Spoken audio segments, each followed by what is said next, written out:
Creo que la señorita Fairfax se encuentra muy cansada y no debemos abusar de su amabilidad.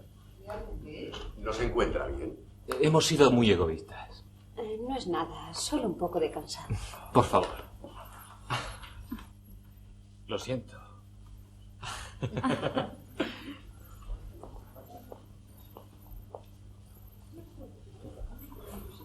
No ha sido demasiado galante por su parte el interrumpir precisamente mi baile. Espero tener muchas otras ocasiones. Oh, señor Knightley, tengo que contarle un asunto sobre el señor Perry. ¿Se acuerda que se compró aquel barulando? Pues resulta que la señora se puso muy juntos con él. Yo tenía razón, porque claro, era imposible todo aquello. Que no me es posible hacer otra cosa. No depende de mí. En cuanto esté libre, volveré. Pero no te puedo decir cuándo.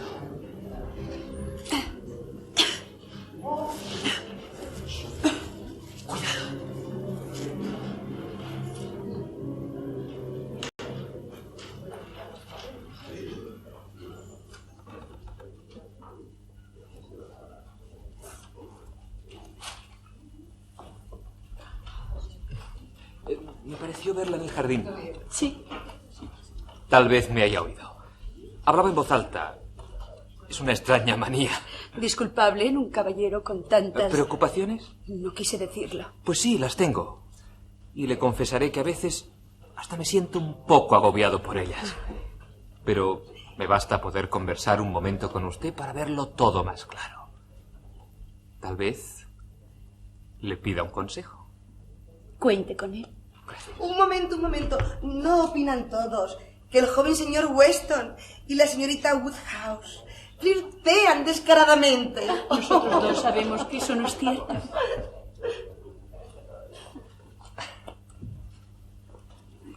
Discúlpeme.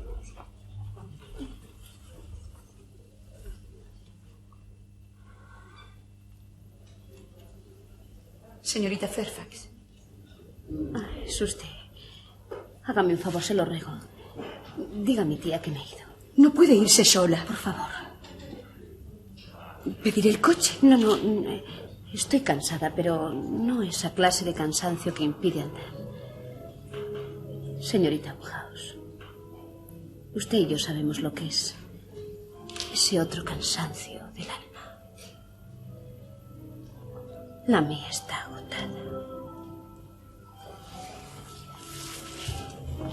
Jane.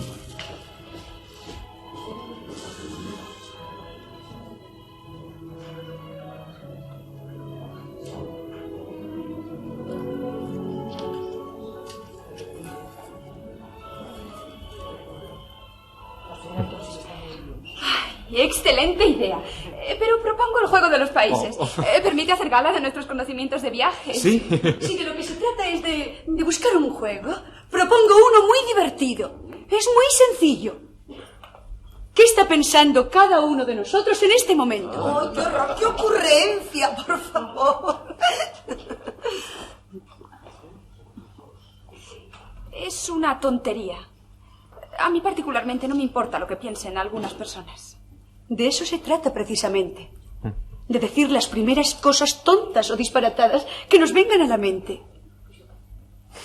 ¿No juega usted, señor Weston? Sí, acepto. Y en lo que a mí respecta, pienso en mi partida. ¿Pero cómo? ¿Se va? Sí. ¿Cómo se va? Es necesario. Mi tía Lady Churchill está muy enferma y me reclama. Temo que va a ser una noticia muy grave para alguna de nosotras.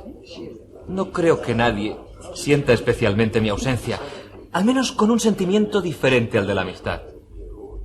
Confío demasiado poco en mi atractivo, tanto que no me atrevería a elegir por mí mismo. ¿Por qué no elige usted por mí para mi regreso? No tengo prisas, pero encuéntreme una muchacha agradable, educada, alguien que se le parezca. Acepto el encargo. A su regreso, esperará una esposa encantadora. Quiero participar en el juego. Se me ocurren tantos pensamientos absurdos, tantas tonterías. Señorita Bates, para usted hay una dificultad terrible. Debe limitar el número de tonterías a solo 2 o 3. No me parece muy correcto lo que acaba usted de decirle a la señorita Bates. Se lo ha merecido. ¿No ha oído usted las insinuaciones que ha hecho sobre el joven Weston y yo misma? ¿Y no cree que tal vez usted misma ha dado pie para tales insinuaciones? ¿Qué quiere decir?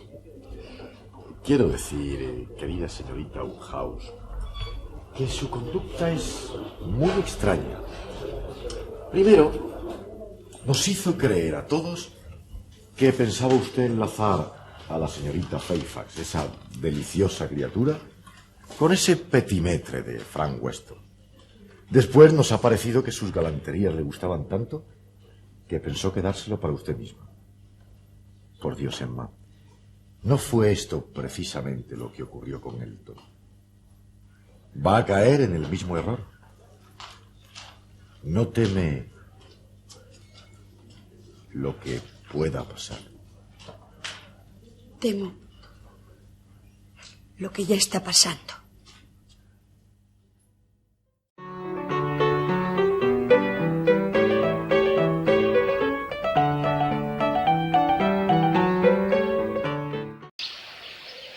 Our companions are very dull and stupid this afternoon.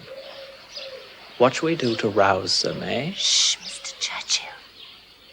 Ladies and gentlemen, I am ordered by Miss Woodhouse to say that she desires to know immediately what you are all thinking of.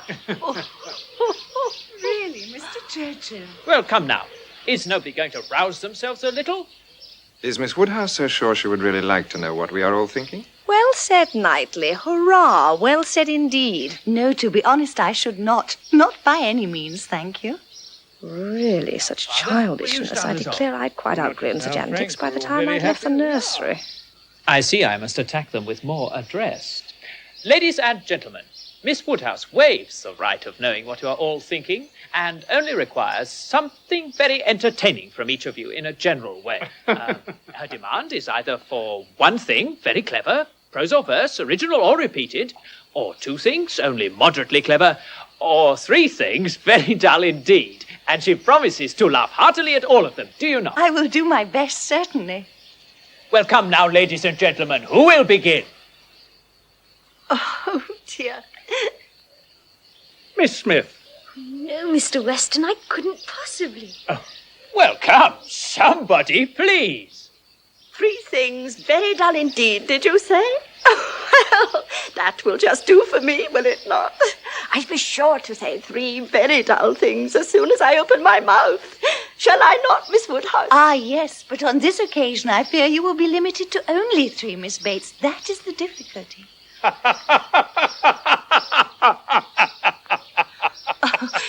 Yes, to be sure. I do see what she means.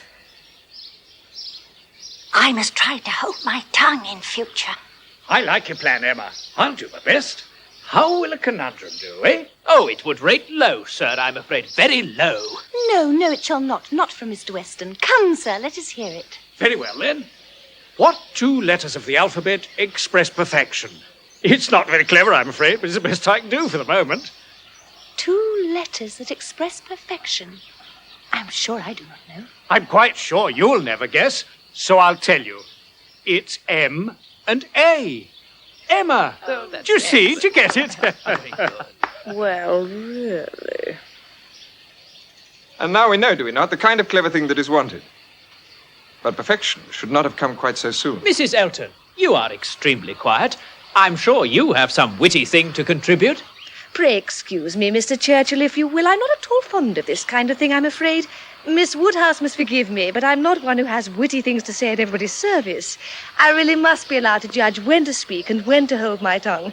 Pass me, please. Oh, very well. Besides, I've become a little tired of exploring so long upon one spot. I think we should start our return. Mr. Knightley, if you'd be so kind.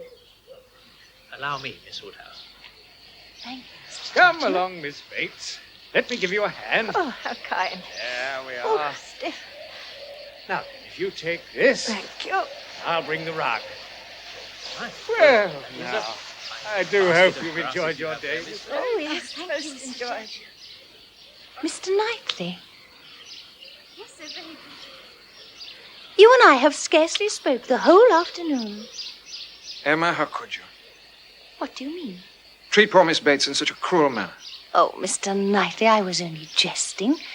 Besides, I do not suppose she fully appreciated my meaning. I can assure you she did, and she was very much hurt by it.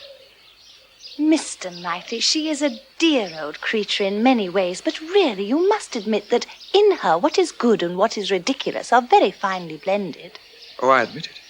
And were her circumstances the same as your own, I should say nothing of it. But think how far this is from being so. She is poor. She has sunk from those comforts that she was born to, and will doubtless sink further. She should excite your compassion, not your ridicule. You, whom she has known since a child, to laugh at her and humble her before the whole company in such a cruel manner. But Mr. Knightley... Emma. That you of all people should allow the flattery of a moment to cloud your judgment so. It distresses me beyond belief.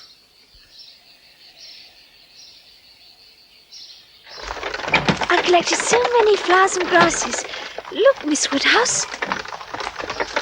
Oh, Miss Woodhouse.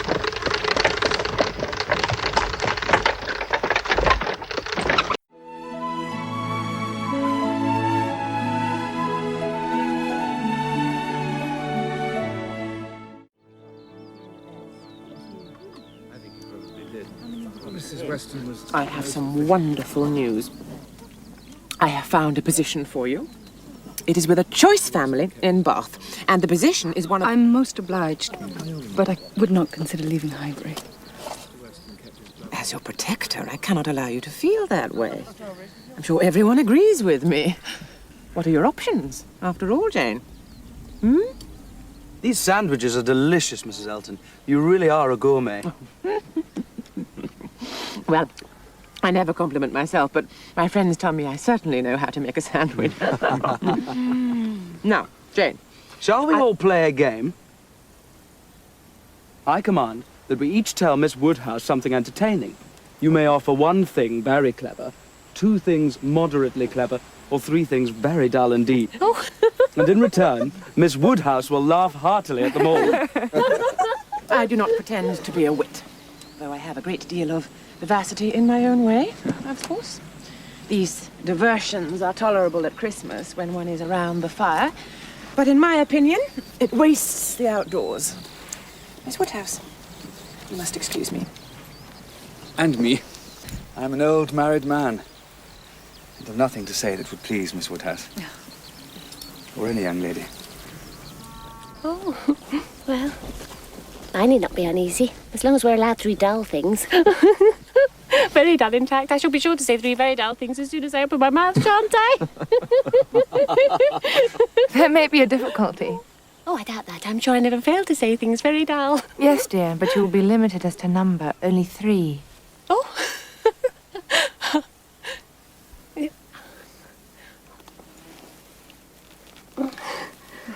To be sure. Yes.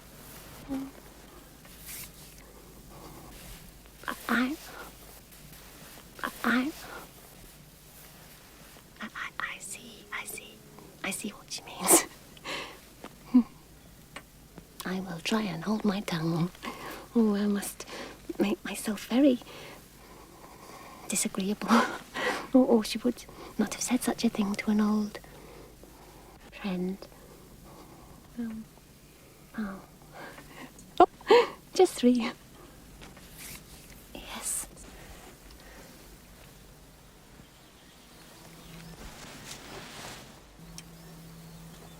Miss Bates, will you give me the pleasure of your company whilst I pick some more strawberries? Oh, thank you, Mr. Knightley. That would be charming.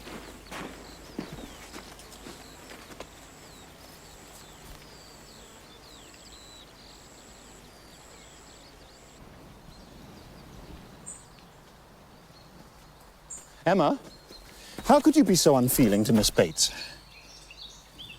How could you be so insolent to a woman of her age and situation? I'd not thought it possible. How could I help saying it? I dare say she did not understand me. I assure you she felt your full meaning. She cannot stop mentioning it. I wish you could have heard her honour your forbearance in putting up with her when her society is so irksome. I know there is no better creature in all the world, but you must allow that blended alongside the good there is an equal amount of the ridiculous in her. Were she prosperous, or a woman equal to you in situation, I would not quarrel about any liberties of manner. But she is poor. Even more so than when she was born. And should she live to be an old lady, she will sink further still. Her situation being in every way below you should secure your compassion. Badly done, Emma. Badly done. She has watched you grow from a time when her notice of you was an honour to this. Humbling her and laughing at her in front of people who would be guided by your treatment of her.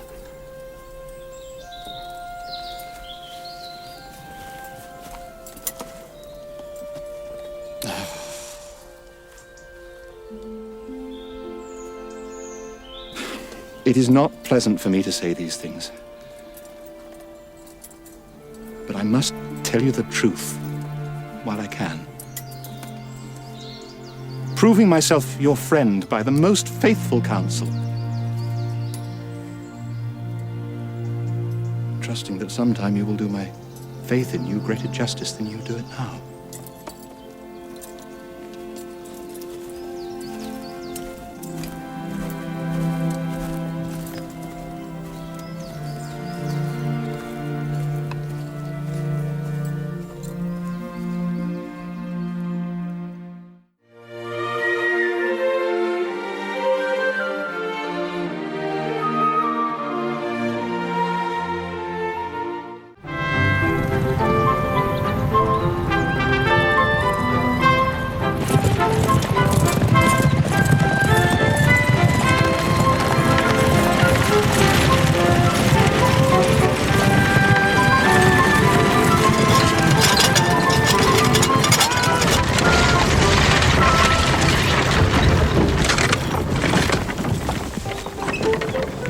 So this is Box Hill. Well, I am very glad to see it.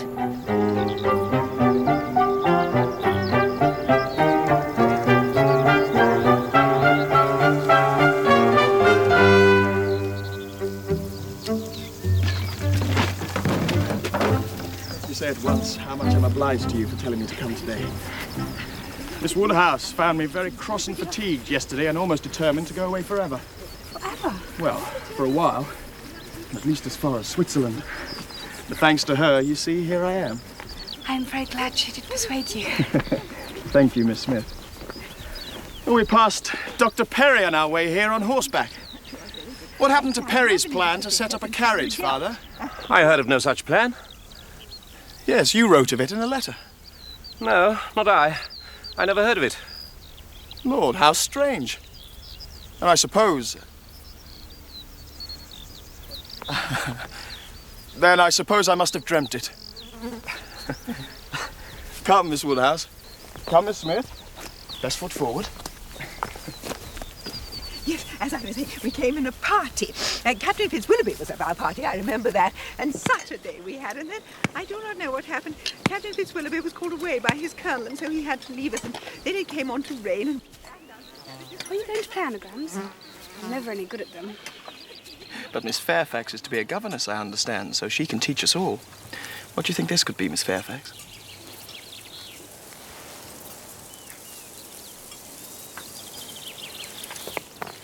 Oh, may I try?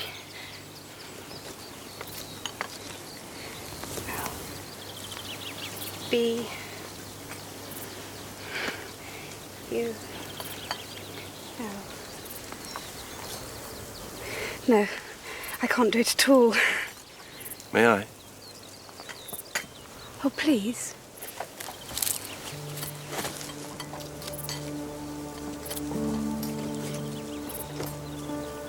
Blunder! Oh, why could I not see it? Here's one for you, Miss Woodhouse.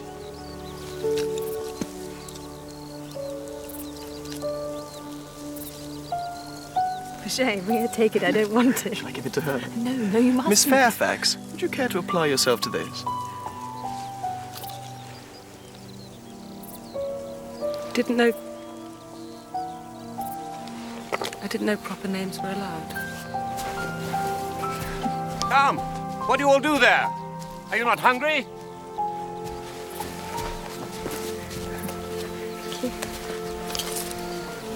May I ask what the joke was that caused so much entertainment on one side and so much distress on the other?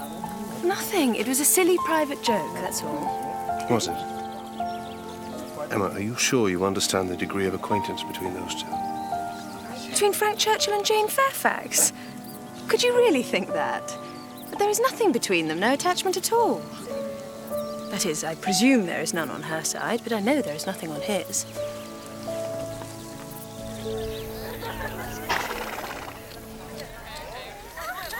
How strange that Mr. Frank Churchill should dream of Mr. Perry's carriage, for it was quite a secret, you know. Nobody knew of it but ourselves, and Jane, of course. And now for Mr. Frank Churchill to dream about it. Dreams are very extraordinary things, I think. You are in much better spirits today. That is because I'm under your command. Can't you command yourself? I don't believe I can. I believe I'm completely under your influence. Since when? Since I saw you first in March. I think you should lower your voice. No one else is speaking. I'm not saying anything to be ashamed of. I saw you first in March. Let everybody hear it from Mickleham to Dorking. I saw Miss Emma Woodhouse first in March. There. Now, we are a very dull party, and that will not do. I'm ordered by Miss Woodhouse to say that she desires to know what you're all thinking. Is Miss Woodhouse sure she would like to hear what we're all thinking? No, upon no account. It is the very last thing I would stand the brunt of just now. Ordered by Miss Woodhouse, indeed.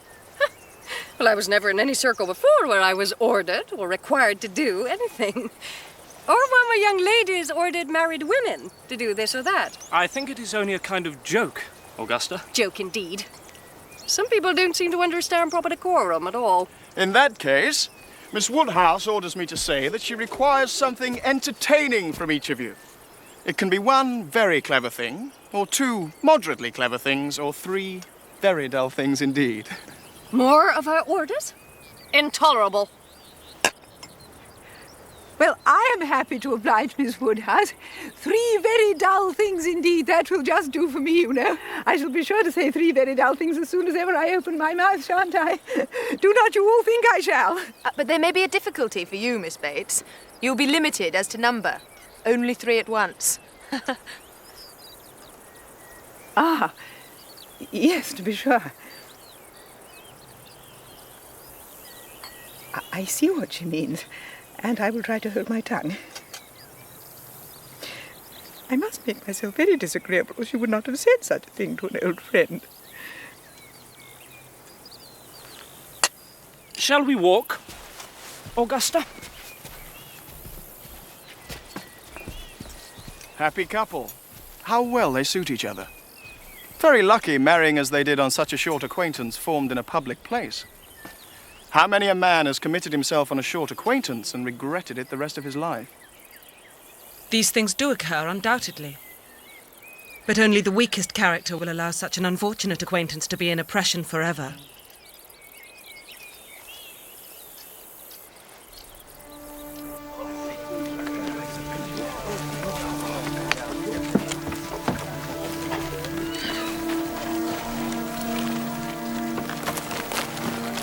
Emma, how could you be so unfeeling to Miss Bates? So insolent in your wit to a woman of her age and of her situation. I couldn't help myself. She is a good creature, but ridiculous you must allow. I dare say she didn't understand me. I assure you she did. She felt your full meaning. She's talked of it since with more candour and generosity than she got from you. When you were a little girl, it was an honour for you to be noticed by Miss Bates. Now it's the other way round. She is poor. She has sunk from the comfort she was born to. And you chose to humble her? To laugh at her openly in company? Her situation should secure your compassion, not your ridicule.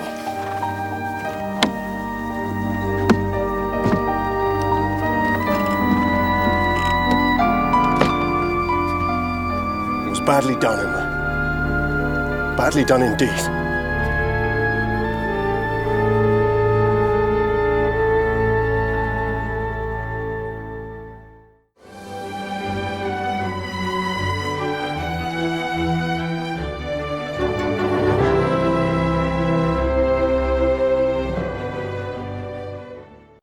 Well now, I'm ordered by Miss Woodhouse that she waives her right of knowing what you might all be thinking of and only requires something very entertaining from each of you. Now, she requires either one thing very clever, be it prose or verse, two things moderately clever, or three things very dull indeed. Oh, and she promises she will laugh heartily at all of them. Well, then I shall do very well at your game, Miss Woodhouse. Three things very dull indeed. Well, that would be tailor-made for me, you know. I can be relied upon to say three dull things as soon as I open my mouth, shan't I? Oh, but there is a difficulty. You will be limited as to number. Only three at once.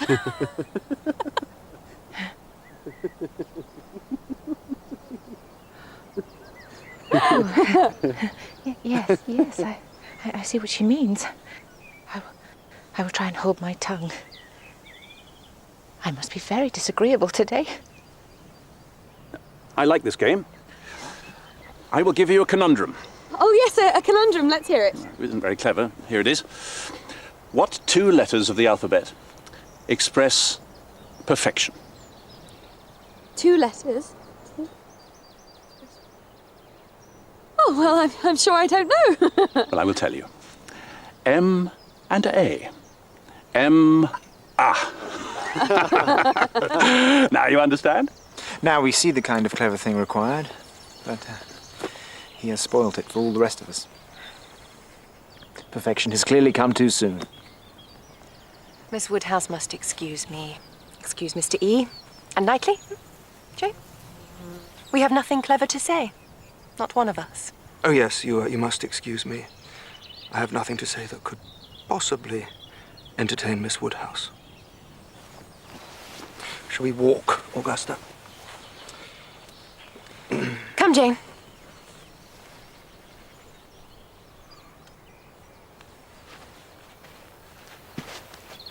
Well, I did say, Mr. E, that I thought it was far too Happy couple. How well they suit each other. They were lucky to find each other. To think they only had a few weeks' acquaintance in a public place. How can you learn a person's disposition if you meet them by chance in Bath?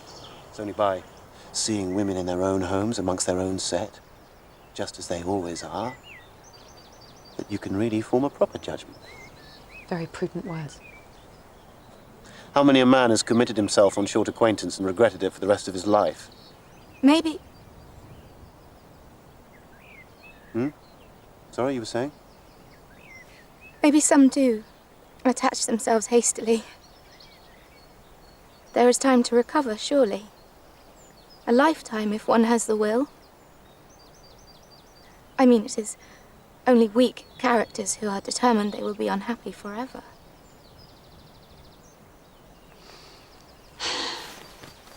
I think I should have gone with the Eltons to explore.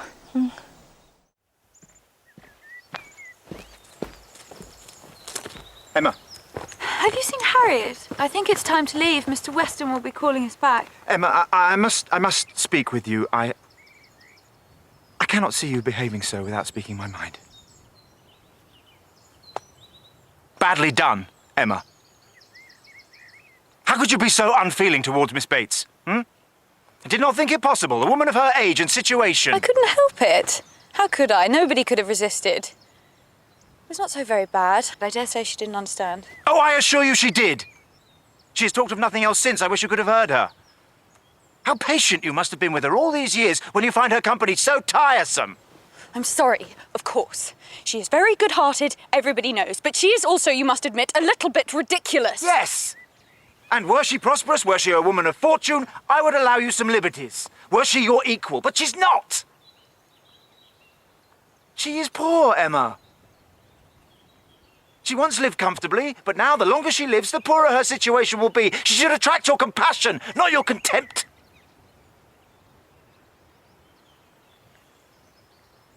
This was badly done, Emma.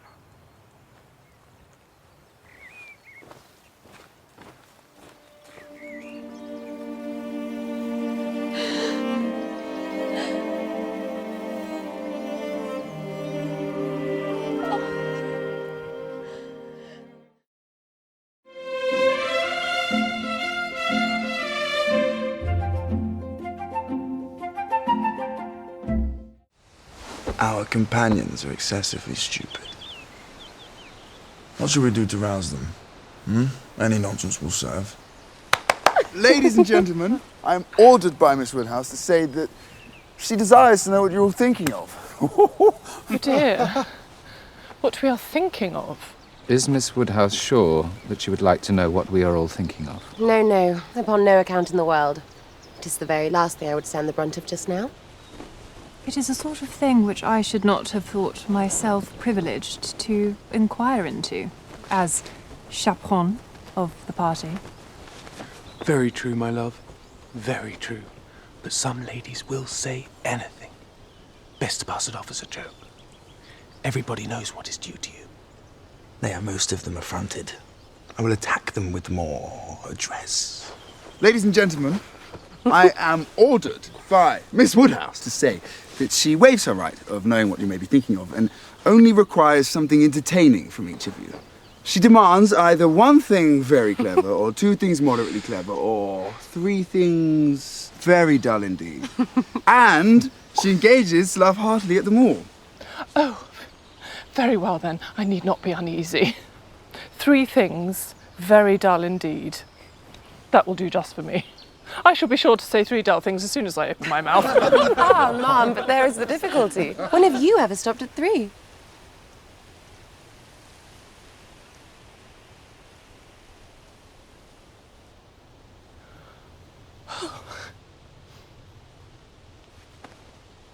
No, I see what she means. I shall try to hold my tongue.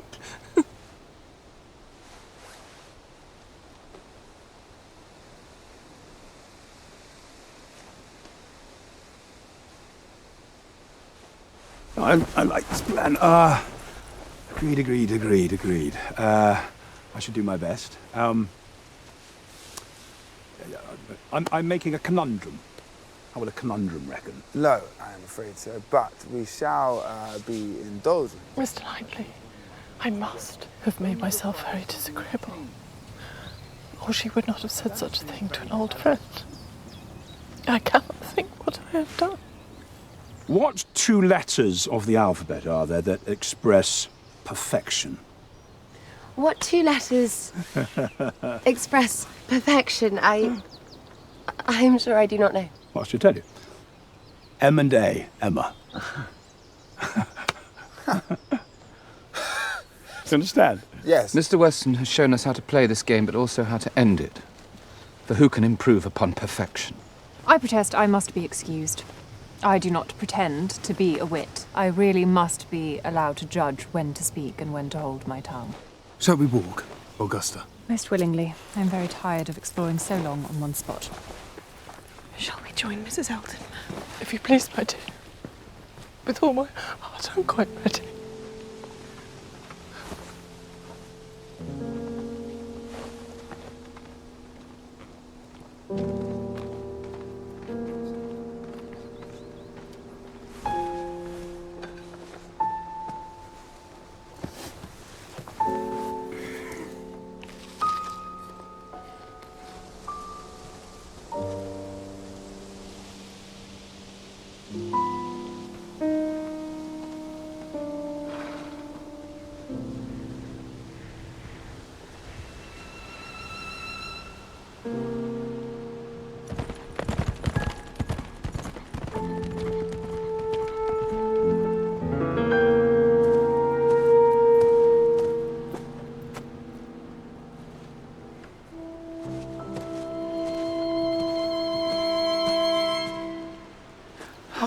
So unfeeling to Miss Bates?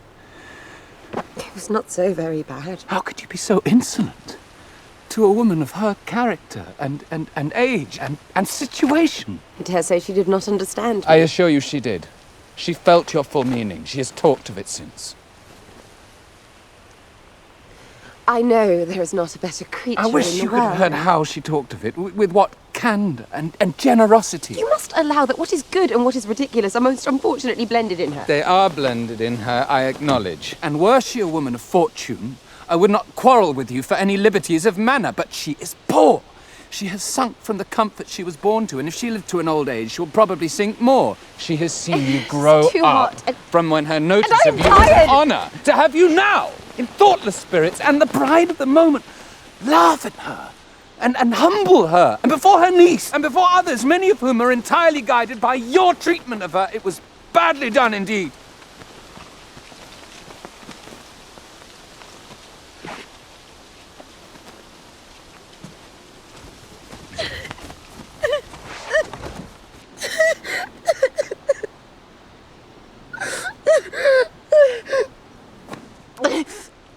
Go!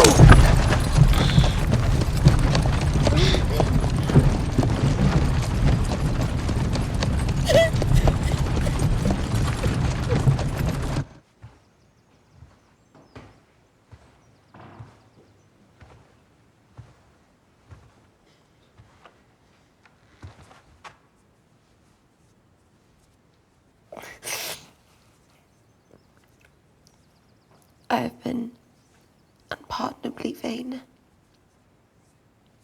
and insufferably arrogant.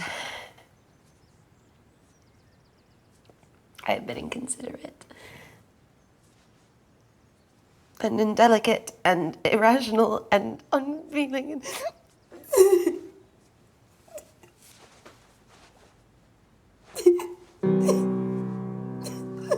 And